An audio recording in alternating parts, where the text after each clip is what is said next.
VD. Satheesan മുഖ്യമന്ത്രിയാവുന്നുള്ള കാര്യം ഏകദേശം ഉറപ്പായിട്ടുണ്ട്. എനിക്ക് ഏറ്റവും വലിയ കോമഡിയായിട്ട് തോന്നിയത് ഏതോ ഒരുത്തൻ പെട്രോളോ ഡീസലോ എന്തോ എടുത്ത് വെച്ചിട്ട് വി.ഡി. സതീശൻ മുഖ്യമന്ത്രിയായില്ലെങ്കിൽ അവൻ അവൻ്റെ ദേഹത്ത് വീഴ്ത്തി അവൻ ചാവുമെന്നൊക്കെയാണ് പറയുന്നത്.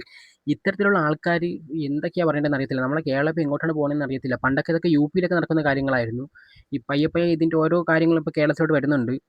ഈ ബി.ജെ.പി അധികാരത്തിൽ വന്നാൽ മാത്രമേ ഇങ്ങനെയൊക്കെ സംഭവിക്കുകയുള്ളൂ എന്ന് നമ്മൾ പേടിച്ചിരിക്കുമ്പം ഈ യു.ഡി.എഫിൻ്റെ സമയത്തും ഇങ്ങനെയൊക്കെ സംഭവിക്കുന്നുണ്ട്. അതായത് പെട്രോളൊക്കെ എടുത്ത് വെച്ച് ഒരാൾക്ക് വേണ്ടി അവൻ അവൻ്റെ ജീവൻ കളയാൻ വരെ മടിയില്ലാത്ത എന്തൊക്കെയാണ് ഈ നടക്കുന്നതെന്ന് അറിയത്തില്ല ഈ കേരളത്തിൽ.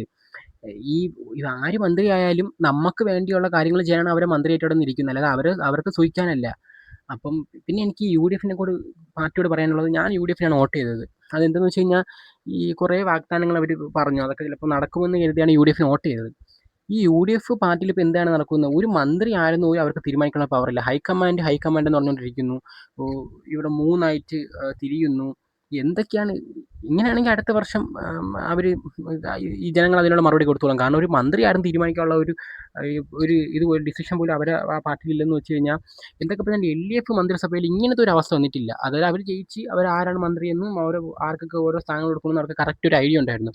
ഈ യു.ഡി.എഫിനെ സംബന്ധിച്ചിടത്തോളം മന്ത്രിസ്ഥാനത്തിന് വേണ്ടി അടിയാണ്. ഇപ്പം വി.ഡി. സതീശൻ തന്നെ പറയുന്നുണ്ട്, ഞാൻ മുഖ്യമന്ത്രി ആയില്ലെങ്കിൽ ഞാൻ വേറൊരു മന്ത്രിസ്ഥാനം എടുക്കില്ല എന്നൊക്കെ പറഞ്ഞ് എന്തൊക്കെയാണ് അവിടെ കാട്ടിക്കൂട്ടുന്നതെന്ന് ഒരു ഐഡിയയും ഇല്ല. പിന്നെ വി.ഡി. സതീശന് വേണ്ടി ഇപ്പോൾ കുറേ പേര് തെരുവിലേക്ക് ഇറങ്ങുന്നു. വി.ഡി. സതീശൻ മന്ത്രി ആയില്ലെങ്കിൽ അടിച്ച് തകർക്കും എന്നൊക്കെ പറഞ്ഞ്, ഇത് എന്താണ് ഇവിടെ നടക്കുന്നത്? നമ്മളിപ്പോൾ വെസ്റ്റ് ബംഗാളിലോട്ടൊക്കെ പോയി കഴിഞ്ഞാൽ അവിടെ ഇതുപോലെയൊക്കെ തന്നെയാണ്. ബി.ജെ.പി ജയിച്ചപ്പോൾ അവർ കൊണ്ടുവന്ന് അവിടുത്തെ കുറേ കെട്ടിടങ്ങൾ ഇടിച്ച് തകർക്കുന്നു, മുസ്ലിങ്ങളെ അങ്ങനെ ഇങ്ങനെയൊക്കെ പറഞ്ഞ് കുറേ പ്രശ്നങ്ങൾ. പിന്നെ അവിടുത്തെ മുഖ്യമന്ത്രി രാജിവെക്കില്ലെന്ന് പറയുന്നു.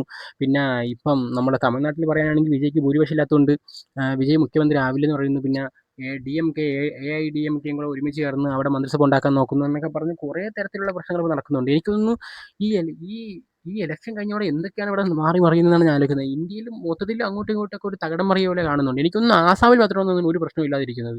ബാക്കി സ്ഥലങ്ങളിലൊക്കെ എന്തൊക്കെയാണ് നടക്കുന്നത്? എൻ്റെ പൊന്നെ, ഇങ്ങനെ പോവുകയാണെങ്കിൽ ഈ കേരളം ഇനി എന്താവുമെന്ന് ഒരു ഐഡിയ ഇല്ല. ഈ യു.ഡി.എഫിന് ഇപ്പോൾ വോട്ട് കൊടുത്തത് എനിക്കൊരു വലിയൊരു അബദ്ധമായിട്ട് തോന്നുന്നു. എനിക്ക് കാരണം എന്താണെന്ന് വെച്ച് കഴിഞ്ഞാൽ, അവരുടെ ഉള്ളിൽ തന്നെ ഒരു ഇതില്ല.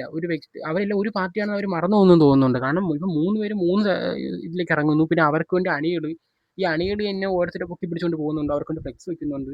അപ്പോൾ ഒരു യൂണിറ്റി ഇല്ലാത്ത പോലെയാണ് എനിക്ക് തോന്നിയത്. അത് മാത്രമല്ല, വേറൊരു കാര്യം പറയാനാണെങ്കിൽ വി.ഡി. സതീശനെ മുൻനിർത്തിയാണ് ഇവർ ഇലക്ഷൻ പ്രതിപക്ഷ നേതാവായിട്ട് ഫുള്ള് ഫോക്കസ് ചെയ്ത് പോയത്. അപ്പോൾ ജയിച്ച് കഴിഞ്ഞ് സ്വാഭാവികമായിട്ടും പുള്ളിക്കാരൻ അർഹതപ്പെട്ടതാണ് ആ മുഖ്യമന്ത്രി സ്ഥാനം. അത് സ്വാഭാവികമായിട്ട് അങ്ങേർക്ക് തന്നെ കൊടുക്കണമെന്നാണ് എൻ്റെ ഒരു അഭിപ്രായം.